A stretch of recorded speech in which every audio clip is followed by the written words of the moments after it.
Kalau bukan dapurmu yang ditendang banjir, kalau bukan mamamu yang meninggal, dan satu lagi kalau bukan saudaramu yang hilang rumahnya, kalian tidak tahu gimana pedihnya, dahsyatnya kondisi kami ditendang banjir. Banyak yang bilang ini rekayasan, banyak bilang ini adalah sebuah konten. Langsung kalian saksikan kondisi kami di Aceh Tamiang seperti apa.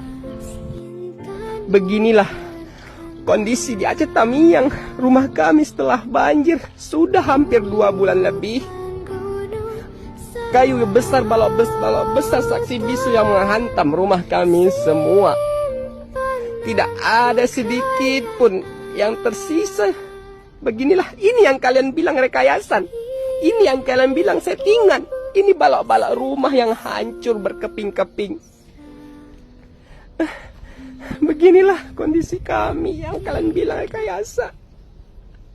Bantu kami tidak tahu lagi ingin minta bantu kepada siapa.